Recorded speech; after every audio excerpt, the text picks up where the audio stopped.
Dear students, today we are going to study about class 8 SST Civics chapter number 3, How do we need a parliament। आज के इस video के माध्यम से हम ये जानेंगे कि हमें संसद की आवश्यकता क्यों है। We in Indian pride ourselves on being a democracy. Here we will try and understand the relation between the ideas of participations in decision making and the need for all democratic governments to have the consent of their citizens.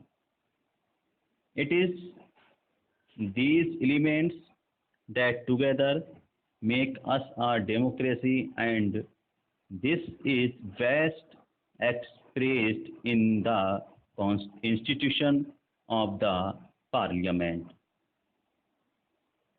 आज के इस video के माध्यम से हम भारतीयों को इस पर गर्व है कि हम एक लोकतांत्रिक व्यवस्था का हिस्सा हैं और इस अध्याय में हम निर्णय प्रक्रिया में सहभागिता और लोकतांत्रिक सरकार के लिए नागरिकों की सहमति के महत्व जैसे विचारों के आपसी संबंधों को समझने की कोशिश करेंगे। यही वे तत्व हैं जो सम्मिलित रूप से भारत में एक लोकतांत्रिक व्यवस्था का निर्माण करते हैं।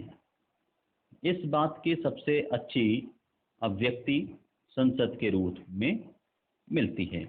In this chapter we will try to see how the parliament enables citizens of India to participate in decision making and control the government, thus making it the most important symbol of Indian democracy and a key feature of the Constitution।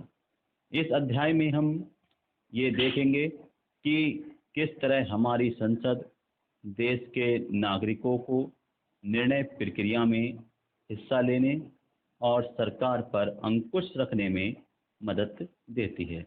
इसी आधार पर संसद भारतीय लोकतंत्र का सबसे महत्वपूर्ण प्रतीक और संविधान का केंद्रीय तत्व है। Why should public decide? लोगों को फैसला क्यों लेना चाहिए? India, as we know, became independent on 15 August 1947. Preceding this was a long and difficult struggle in which many sections of society participated. People from various backgrounds joined the struggle, and they were inspired by the idea of freedom, quality, and participation in decision making. Under colonial rule, the people had lived in fear of the British government and did not agree with many of the decisions that they took. Why should people decide?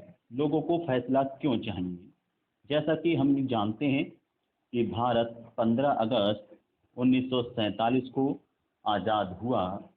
इस आज़ादी के लिए पूरे देश की जनता ने एक लंबा और मुश्किल संघर्ष किया।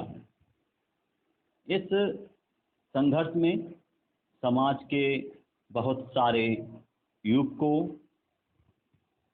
ने भाग लिया और वे स्वतंत्रता, समानता और निर्णय प्रक्रिया में हिस्सेदारी के विचारों के से प्रेरित थे। औपनिवेशिक जो कॉलोनियल रूल था, औपनिवेशिक शासन के तहत लोग ब्रिटिश सरकार से भयभीत रहते थे। वे सरकार के बहुत सारे फैसलों से सहमत थे। But under colonial rule, the people had lived in fear the British government. औपनिवेशिक जो शासन था उसके तहत लोग ब्रिटिश सरकार से भयभीत रहते थे।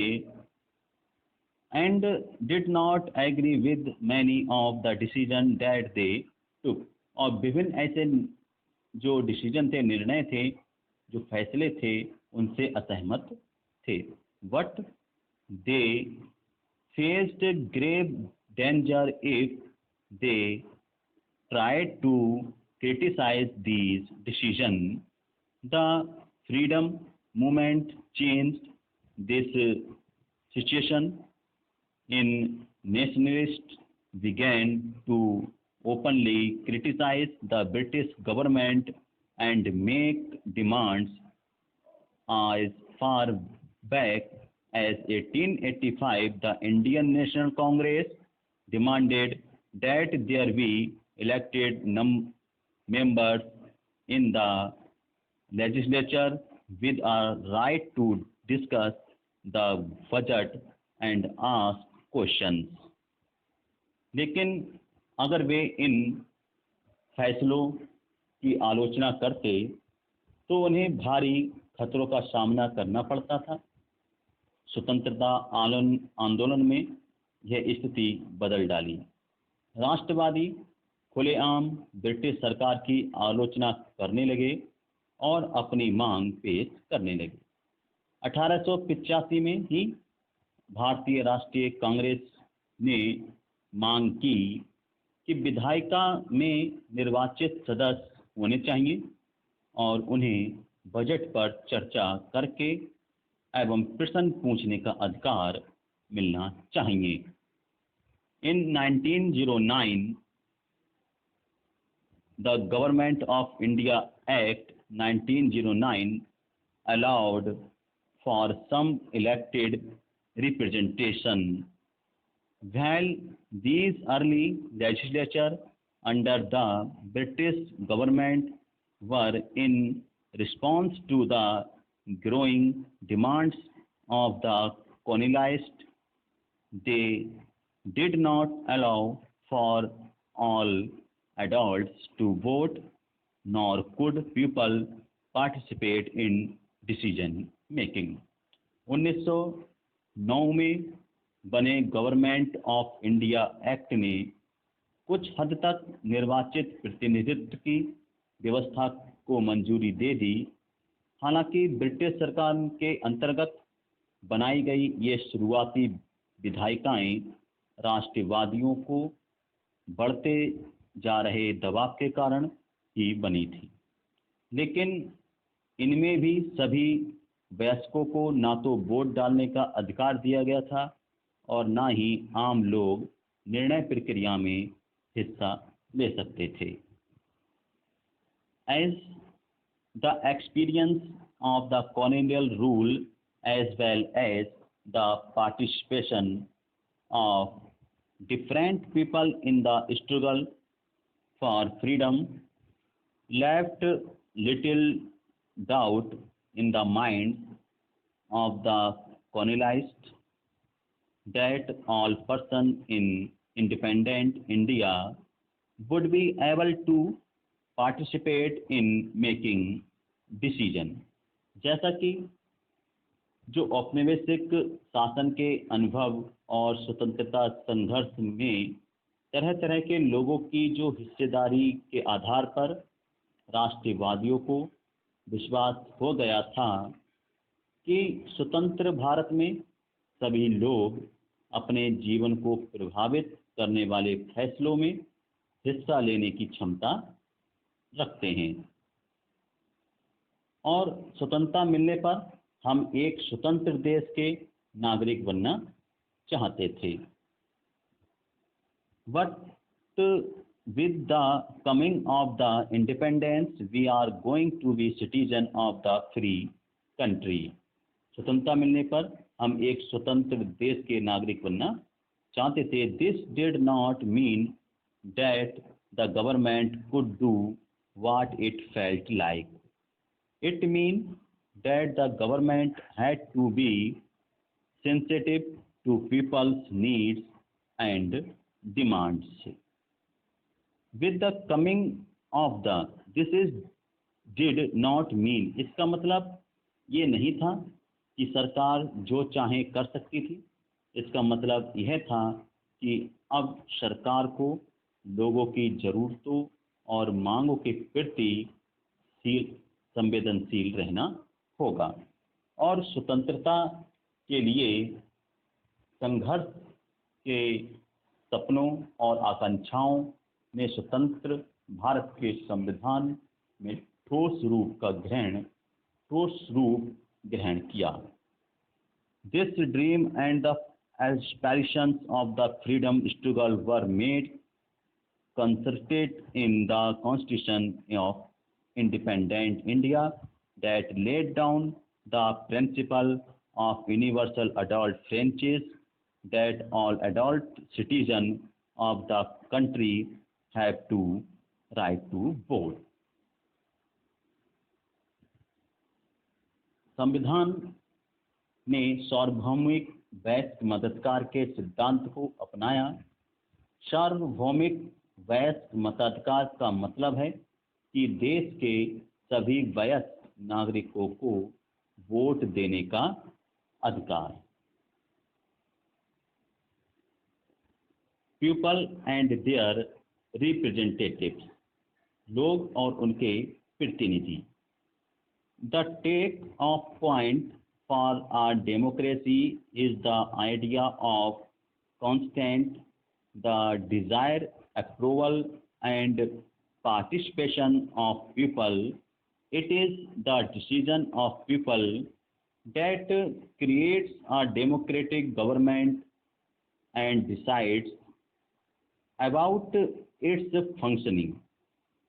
The basic idea of this kind of democracy is that the individual or the citizen is the most important person, and that is principle the government as well as other public institutions need to have the trust of the citizen. सामूहिक जो सहमति का जो विचार था, तो सहमति का विचार लोकतंत्र का पृष्ठान बिंदु होता है। सहमति का मतलब है जहाँ स्वीकृति और लोगों की हिस्सेदारी, लोगों का निर्णय ही लोकतांत्रिक सरकार का गठन करता है और उसके कामकाज के बारे में फैला देता है। इस तरह के लोकतंत्र के पीछे मूल सोच यह होती है कि व्यक्ति या नागरिक ही सबसे महत्वपूर्ण है और सैद्धांतिक स्तर पर सरकार एवं अन्य सार्वजनिक स्थानों में इन नागरिकों की आस्था होनी चाहिए। How does the individual give approval to the government? One way of doing so, as you read this through election, people would elect their representatives to the parliament. Then one group from among these elected representatives forms the government. The parliament, which is made of all representatives together, controls and guides the government. In this sense, people, through their chosen representatives from the government and also control it. व्यक्ति सरकार को अपनी मंजूरी कैसे देता है। जैसे कि आपने पढ़ा है कि मंजूरी देने का एक तरीका चुनाव है और संसद के लिए अपने प्रतिनिधि का चुनाव जनता करती है। इन्हीं निर्वाचित प्रतिनिधियों में से एक समूह सरकार बनाता है। जनता द्वारा चुने गए सभी प्रतिनिधियों के इस समूह को ही संसद कहा जाता है। यह संसद सरकार को नियंत्रित करती है और उसका मार्गदर्शन करती है। इस लिहाज से अपने निर्वाचित प्रतिनिधियों के माध्यम से लोग ही सरकार बनाते हैं और उस पर नियंत्रण रखते हैं। The above idea of representation has been an important theme social and the political life textbook. You are familiar with the how representatives are chosen at different level of government. Let us recall these ideas by doing प्रतिनिधि का ये विचार जो राजनीतिक जीवन पाठ्य पुस्तकों का एक महत्वपूर्ण विषय है। आप इस बात से भी पहले ही परिचित हैं कि सरकार के विभिन्न स्तरों पर प्रतिनिधियों का चुनाव किस तरह से किया जाता है और इसको हम एक अभ्यास के माध्यम से भी जो है विचार कर सकते हैं। First, use the terms constituency and the present to explain who an MLA is and how the person gets elected. हम इस पर चर्चा करेंगे कि विधायक जो MLA हैं वो कौन होते हैं और इनका चुनाव कैसे किया जाता है। इस बात को समझने के लिए निर्वाचन क्षेत्र और प्रतिनिधित्व शब्दों का प्रयोग हम करते हैं। Discuss with your different the between the state legislative assembly Vidhan Sabha and the parliament Lok Sabha.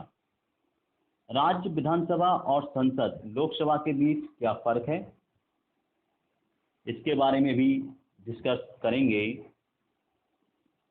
The decision of the Indian government to maintain peaceful relation with China, चीन के साथ शांतिपूर्ण संबंध रखा जाए।